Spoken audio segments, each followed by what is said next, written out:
Hey guys, this is Ross, and what you're looking at in front of me here is the potatoes that I had planted quite early in the season.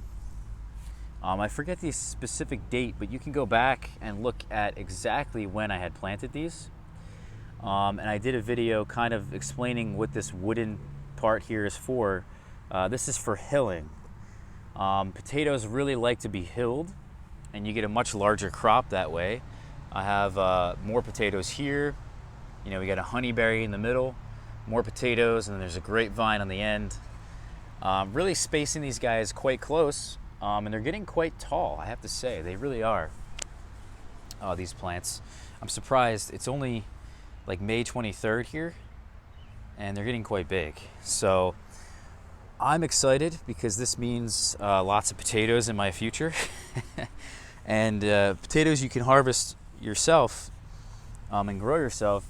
You can select varieties here. This is one that's just a stray that I think I had here last year and missed the potato, and they just come up, you know. But like I was saying, the potatoes you can grow yourself and harvest yourself. They have a much thinner skin to them, and they're much easier to eat that way and more palatable that way.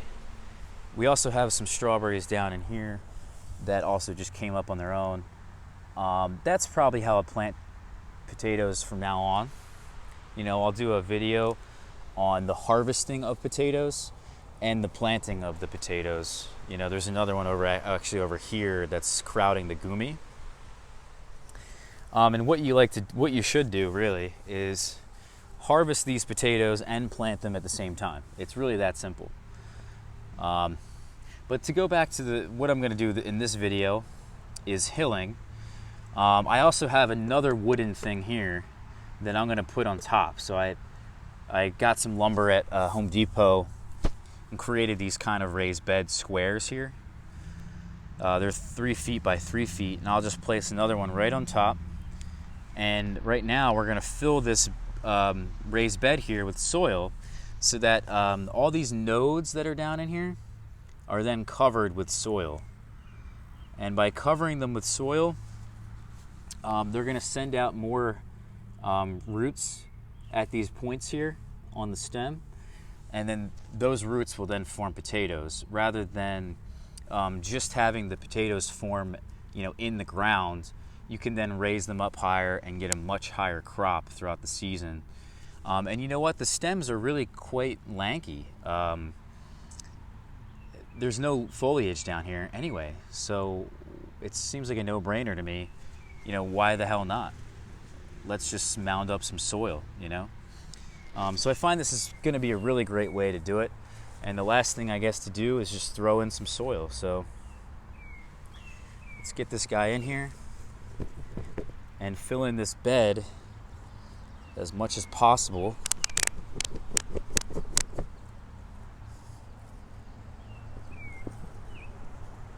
Straighten these guys out a little bit maybe.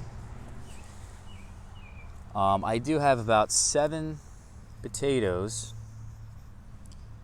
in this 3 by 3 foot space here, which you may be thinking that's quite a lot. I like to space them actually 1 plant per square foot. But I had some extra strays that were in the garden bed where other things were that just came up on their own. I guess you could call them volunteers. And I wanted to, you know, move them around and put them somewhere else that they weren't going to intrude on that area. So now I have ended up putting 7 in here. This potato plant I just crushed, but he'll be okay. We can even prop him up with some soil back up again. Prop all these guys up. I'm gonna have to get more soil. I'm just running low here. But you can see what the deal is. This thing right here are real ugly things. Look at that. That thing is nasty. Really disgusting looking. I think they're Japanese beetle larvae. And those will eventually turn into the Japanese beetles. Oh, looks like he's pooping in the soil. He just pooped. That's great. Yeah, just poop in my soil. No big deal. Hopefully a bird comes and eat you, because you are a very invasive pest. I have to say, they're even in my containers and stuff. They love to overwinter in my containers. So whatever, it is what it is. You can't really do much about it.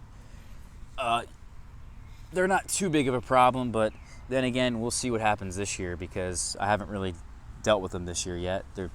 Last year it was progressive. It's been getting progressively not so bad. So, it is what it is. I still have to fill in this bed pretty much all the way to the tippy top here. You can see there's lots of soil missing. And then even over here, I still have to do this one here and this one here. But it'll be worth it, guys. So, just wanted to do this quick video and show you exactly how this process works and give you guys a little bit of an update on the potatoes. So, all right, I'll talk to you guys later, and take care.